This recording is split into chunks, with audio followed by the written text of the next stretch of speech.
Today we're on the lake and we're in that late spawn, post spawn area. Water's 68, 69 degrees. It was in the low 70s, but some cooler temps knocked it down a little bit. And it's been a really tough bite lately. Just a funk, and it's been a couple weeks. So I'm hoping we catch them when they start turning on a little bit here. And I'm gonna start by just running into some shallow bays, fishing fast and trying to get a feel for what their mood is. And if they're not going, then maybe slow down, but we'll just mix it up a little bit and see what happens. Let's go see if we can find out what's going on today and put some big fish in the boat. One thing I've noticed here is that with all the wind we've had lately, plus the algae blooms that are starting to take off, is that water's gotten a little dirtier. So I might tie on that Bassman spinnerbait, a little more flash, but a smaller profile bait, and then chuck that around here across this flat, and that might be the ticket. There's a 3/8 ounce Kilgill. What I really like about it is for a 3/8 ounce spinnerbait, how compact it is. Super sharp hook. Perfect color for these post-spawn bass that are mad at the sunfish. So we're just gonna sling this over the flats where their beds were, and those fish that are hanging around are probably gonna be in the mood to hit this. Based on the watercolor, I think this will be the ticket here.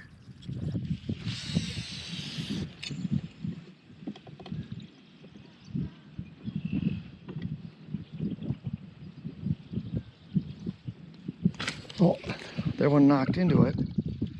Let's slow down here. Got some beds on the screen. Quite a few actually. I'm gonna show you those. You can see them right there.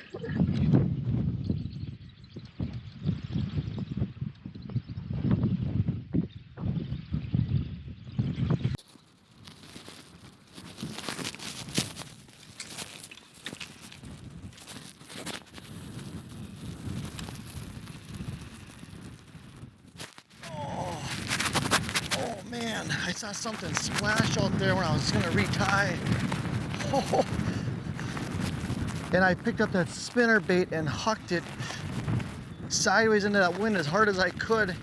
I was a little short on the distance, but I got absolutely wrecked by this fish. And my guess is there's probably more over there, so we're gonna have to scoot to the left and check that out. Oh, beautiful fish. Just smoked that Bassman spinnerbait. It's super breezy, but I heard that splash. Looked up and was rewarded with this fish.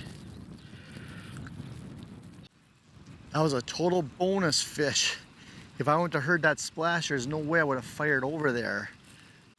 These towns make it so easy to hold your boat in these shallower bays where you don't want the spot lock stirring up the water in the bottom and making a big mess in the water.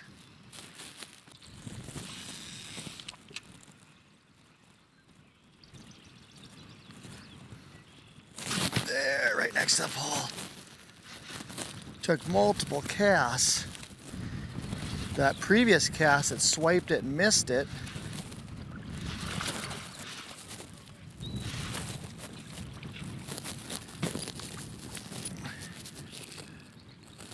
But tricked him into biting again.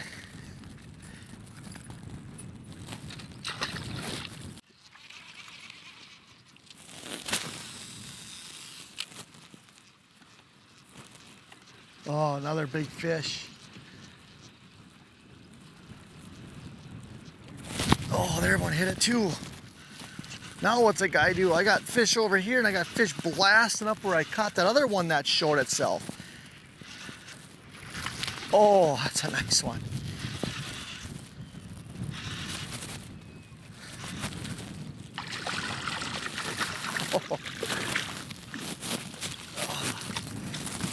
Oh.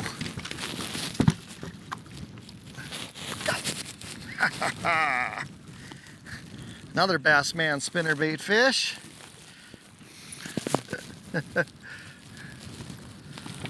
Okay, we're starting to figure it out a little bit here.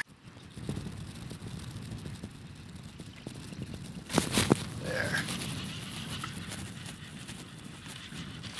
Oh.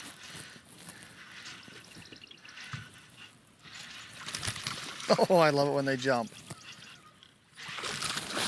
Feisty.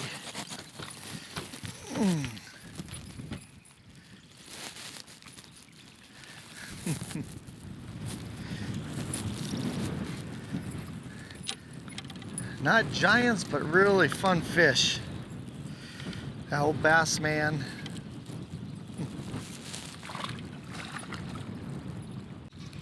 Okay, same thing over here. It's easier to just go upwind and come down and use the talons to lock you down and let you fan cast. Spot lock works, but you gotta cast into the wind, and then you got the bottom churned up because it's not deep. You know, 2-3 feet deep with mud on the bottom. All you're doing is making a mess, so. The bite in this bay has totally, don't you love it when you start saying that the bite has died and then you catch a fish? Might have to start saying that at every single cast, see what happens.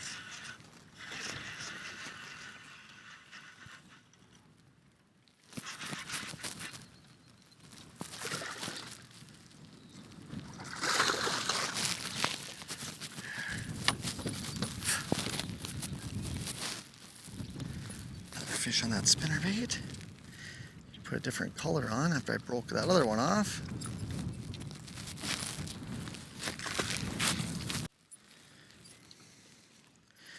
After you catch a fish, it's always good to check that spinnerbait, make sure that arm's in the right spot. Sometimes a fish, you know, you're fighting it, it'll bend it open.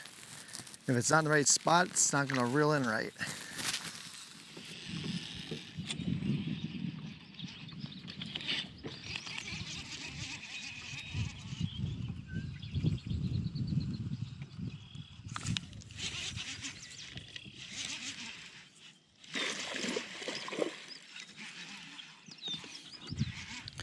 So there's some weed tufts there. I'm going to show you those.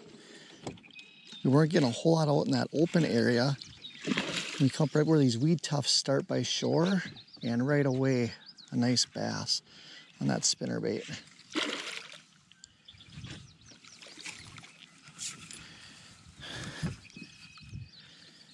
It's got a mouthful right there.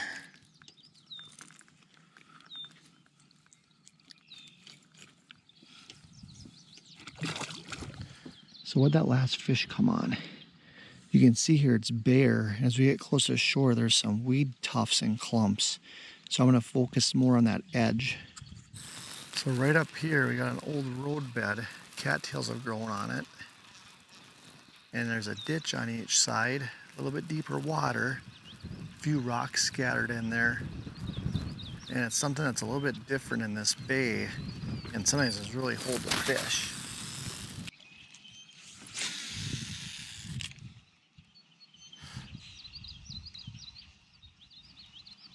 There. Get the talons down quick and keep us from floating up there further. Oh,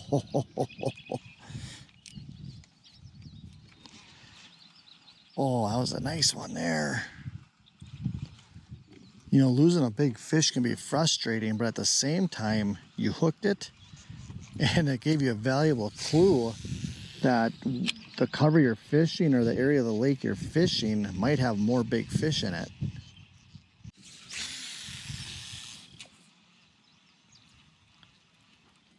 There, way out there.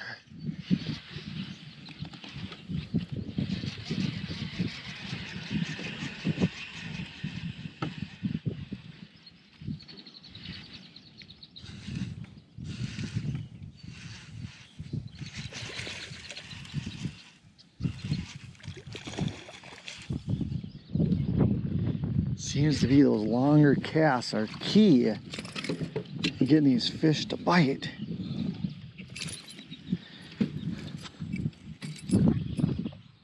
That's where having a rod and a reel designed for maximum performance is key.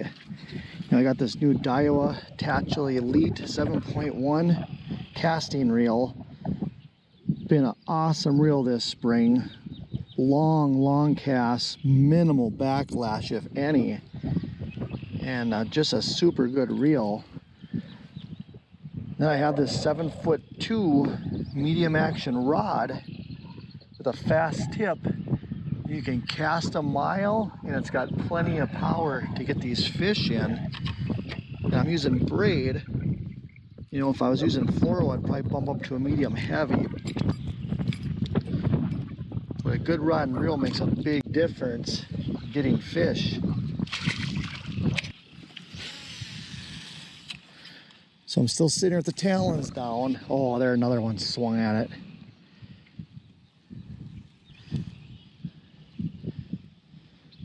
Another instance where it's absolutely critical to have an anchor system that can keep you in these shallower areas.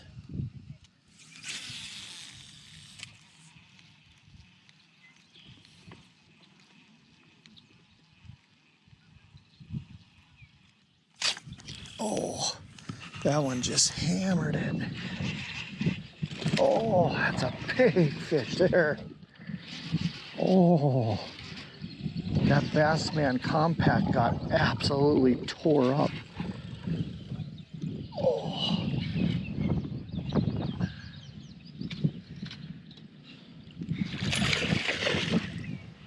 Oh, yes. That's a total post-spawn fish right there.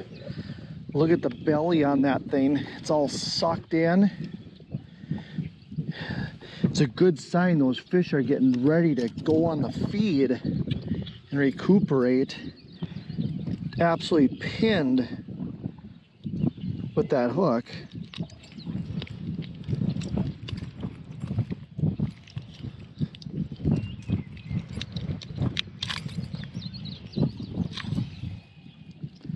There it is.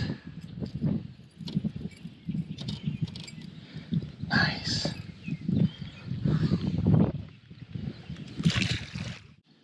You can see on the spinnerbait the arm is up too far. And it'll reel in like that, but you can tell the difference when you're reeling. It wants to ride right to the top. So I just bend that down again, get it back to how it was, and then you're ready to go again.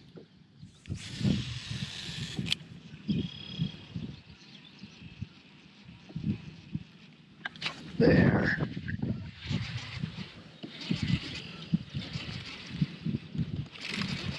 Oh, acrobats. Oh. There's a lesson there. It's fun to see them jump, and I was riding it pretty hard. But if you let them keep coming out of the water, you're just flirting with disaster, which that was. You know, if that was a tournament, you'd have your rod tip down, you'd be holding that fish down. But when you're out here just for fun, it's kind of fun seeing them come up and launching and going for some air.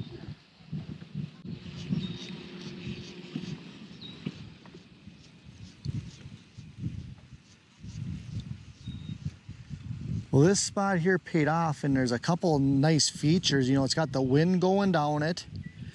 It's got indentations in the cattails. And it's got that deeper water from that old ditch sitting right off the side of the cattails. So there's lots of things playing together to keep those fish in there. You know, a lot of times if you find one type of cover, that's great.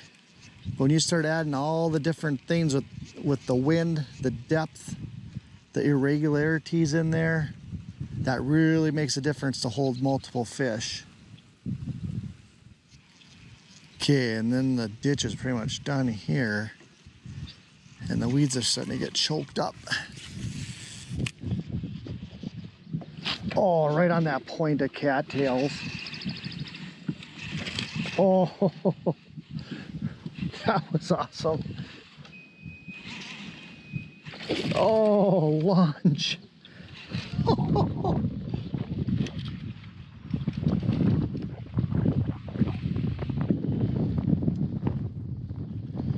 That's a beautiful fish.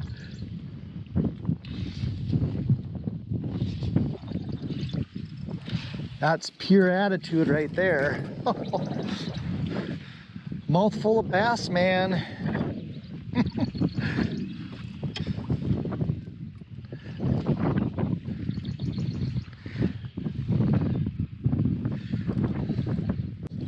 That was right where a fish should have been, right on that little knob of cattails with the wind blowing in. And he just throttled that thing. Super fun.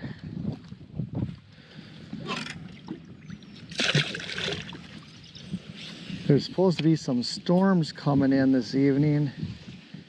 And then tomorrow our temps go from 75 up into the 90s. And then there's some severe thunderstorms in the forecast for tomorrow. So this is a perfect time to be out trying to get on a good bite.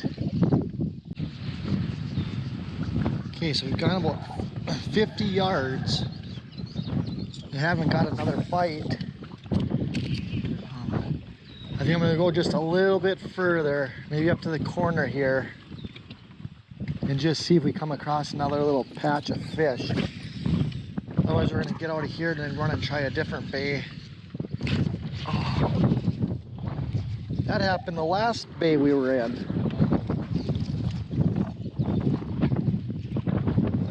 I just need to keep seeing them.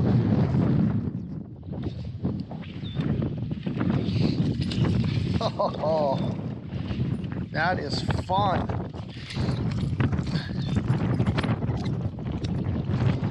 Another thinned out fish. You can see the belly is sucked in. Oh, but they're starting to bite again.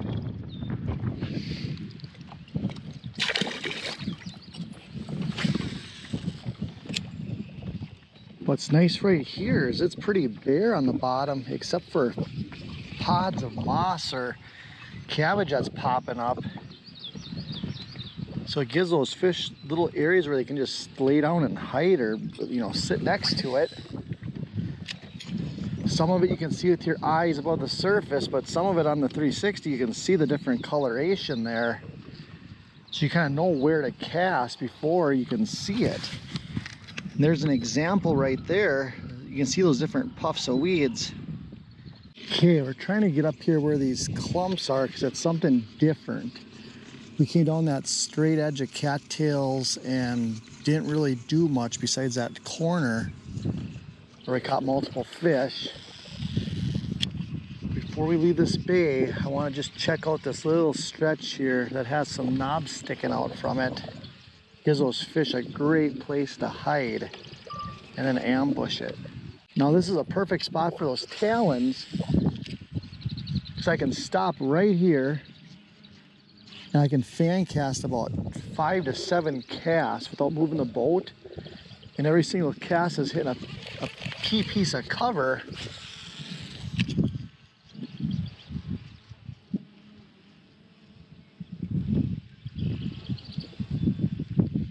If there's fish laying there, they have no idea that I'm sitting here right now.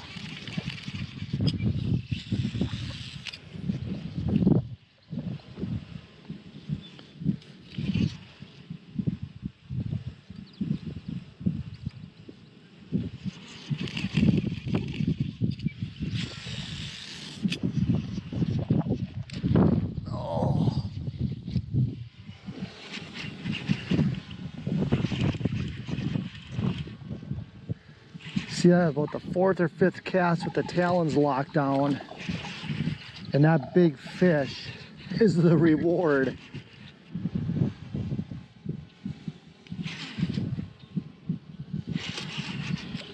Oh, oh yeah, there, another post spawn. Thin-bellied fish that rocked that spinner bait, but that was totally the talons keeping us in that spot to let us fan cast the area. Well, that wasn't the way I wanted to end that trip. A storm popped up All of a sudden it just started raining and I pulled the radar up and it was a red cell coming. We kind of wrapped around it with the truck now and we're kind of heading right into it. But so post spawn bite, started the day up in those shallow bays and had some fish blow up on that frog, but they just wouldn't take it. So we kind of switched up a little bit, and that compact Bassman spinnerbait, 3/8 ounce, just casting that with 40-pound braid, medium action rod, 7:1 gear ratio reel, and just moving around, covering water. And at the end of the day, as you saw, the key was either the cattail edge with the deep water or the weeded line. And even though it's only 2 or 3 feet deep, that weed line in those bays, when those fish get done spawning, they can tuck right up along that edge. And if you throw that spinner bait or that whatever bait that day is working right on that edge, they were hammering it pretty good. You can see on those bigger fish, the bellies were just tight, sucked up, total post-spawn fish. But the good thing is they started biting today, because the last 2 weeks were really tough.